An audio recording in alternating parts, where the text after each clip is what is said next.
La peine de mort est abolie en France depuis 1981. Son interdiction figure dans notre Constitution depuis 2007. Et pourtant, elle existe encore aujourd'hui. Jean-Paul, Fadjigui, Boubacar, Rayana, Omar, Adam, Ryan, Amin, Zieb, Inès, Ali Hussein, Naël. Ce ne sont pas des personnes condamnées par la justice qui ont perdu la vie, mais des conducteurs ou des passagers de véhicules qui n'auront jamais l'opportunité de défendre leurs droits devant un juge. Ils ont été abattus par la police après un refus d'obtempérer. Certains de ces drames sont hélas inévitables, les forces de l'ordre étant en état de légitime défense dès lors que la voiture fonce sur eux ou sur autrui. Mais la plupart de ces morts tragiques ne se justifient pas au nom de la légitime défense invoquée par les policiers. Elle s'explique par la loi du 28 février 2017, dite loi Cazeneuve. Présentée comme une simple harmonisation des règles applicables à l'usage des armes par les gendarmes et les policiers, cette réforme a créé l'article L435-1 du Code de sécurité intérieure. C'est l'aboutissement, cette proposition de loi Bernard Cazeneuve, de mois de surenchère politique, alimentée par la pression constante des syndicats policiers de l'époque. Il faut se rappeler que celle qui a été à l'initiative et à la rédaction du rapport qui a conclu cette loi, c'était la magistrate, Madame Hélène Cazot-Charles, que nous avons auditionnée et qui a dénoncé pendant ces auditions la prise de distance opérée par le législateur vis-à-vis des conclusions figurant dans son propre rapport. Déjà, à l'époque, de nombreux chercheurs, de nombreux sociologues alertaient sur la dangerosité de cette loi. Dans un avis rendu le 17 janvier 2017 sur le projet de loi, la défenseure des droits s'était opposée à l'évolution de la législation ainsi opérée. Je cite, « Le projet de loi complexifie le régime juridique de l'usage des armes en donnant le sentiment d'une plus grande liberté pour les forces de l'ordre au risque d'augmenter leur utilisation, alors que les cas prévus sont couverts par le régime général de la légitime défense et l'état de nécessité, dès lors que l'usage de la force doit être nécessaire et proportionné, conformément aux exigences de l'article 2 de la Convention européenne des droits de l'homme. » La doctrine juridique a également émis des critiques sévères. Madame Catherine Touziano, maître de conférence à l'Université de Toulon, a estimé qu'il y a une importante marge d'appréciation laissée à la charge de l'agent, laquelle est de nature à priver les fonctionnaires de la sécurité juridique indispensable en ce domaine. En tant que rapporteur de la proposition de loi déposée dans le cadre de la niche parlementaire du groupe de la France Insoumise, j'ai souhaité auditionner les syndicats policiers. Je regrette que seule la CGT Police ait répondu à ma demande d'audition. Cela en dit long sur le mépris flagrant pour le Parlement et inquiétant pour notre démocratie. En dépit des garanties d'absolue nécessité et de stricte proportionnalité rappelées par le premier alinéa, l'article L435-1 a considérablement assoupli le recours aux armes à feu, en autorisant les forces de l'ordre à tirer dans des conditions où elles doivent pronostiquer en une fraction de seconde le comportement futur de conducteur commettant un refus d'obtempérer. L'ouverture du feu dépend ainsi d'une interprétation prédictive et donc par essence subjective d'un danger potentiel et non avéré. Il s'agit d'une forme de légitime défense anticipative pour laquelle l'exigence d'un danger objectif, réel et actuel n'est plus requise. Cette évolution législative constitue l'une des dérives qui caractérise aujourd'hui l'institution policière. Elle va à l'encontre des valeurs démocratiques et de l'intérêt général qu'elle est pourtant censée servir. Le bilan humain qui en découle est particulièrement lourd. J'ai rappelé en introduction le nom des victimes.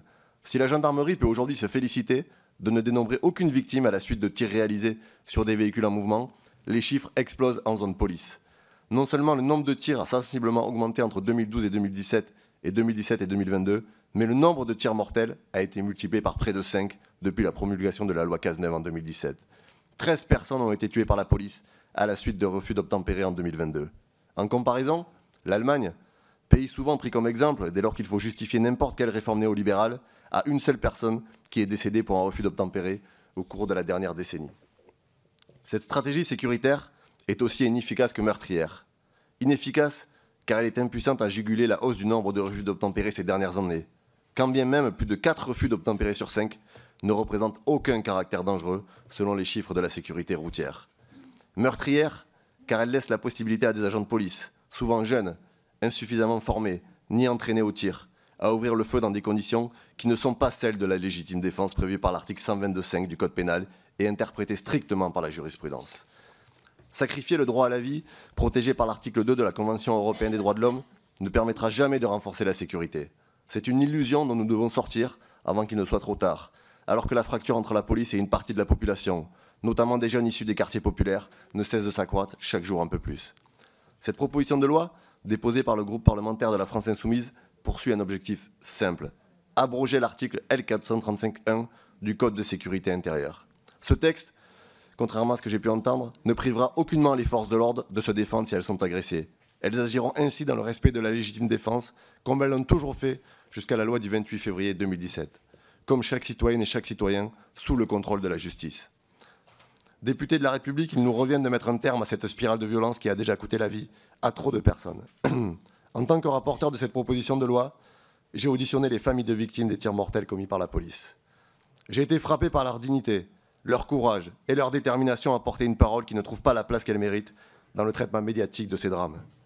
Ce texte est aussi l'occasion de leur rendre hommage et de continuer un combat auquel se rallient de nombreux collectifs citoyens et associations de défense des droits de l'homme. Il vise aussi à restaurer la fonction première d'une police républicaine, conformément à l'article 12 de la Déclaration des droits de l'homme et du citoyen de 1789, que vous me permettrez de citer. La force publique est instituée pour l'avantage de tous, et non pour l'utilité particulière de ceux auxquels elle est confiée. Plus de 2 siècles plus tard, nous devons rester fidèles aux idéaux de la Révolution française, à l'heure où les forces réactionnaires sont prêtes à écarter nos libertés publiques, pour assouvir les fantasmes sécuritaires et racistes. Cette proposition de loi est enfin l'occasion de défendre nos principes et les droits fondamentaux que nous devons garantir à chacune et chacun d'entre nous. 65% des Françaises et des Français sont favorables à l'abrogation de la loi Cazeneuve de 2017. Et je termine en disant, loin des caricatures, il n'est évidemment pas ici, pour nous, l'objectif de désarmer la police. Il n'est pas ici pour nous l'idée de dire que les policiers ne pourront plus exercer leur droit à la légitime défense. Il est simplement le cas de dire, et le moment de dire, que la légitime défense pour les policiers doit être la même que pour tous les citoyens. Il n'y a pas de justiciables différents les uns ou les autres. Et au moment où certains groupes politiques veulent étendre la présomption de légitime défense pour donner aux policiers l'occasion de tirer dans toutes circonstances et être protégés par la loi, nous défendons l'idée simple, il y a une légitime défense, les policiers doivent être protégés, mais ils doivent être protégés comme l'ensemble des citoyens, et la légitime défense protège l'ensemble des citoyens de ce pays.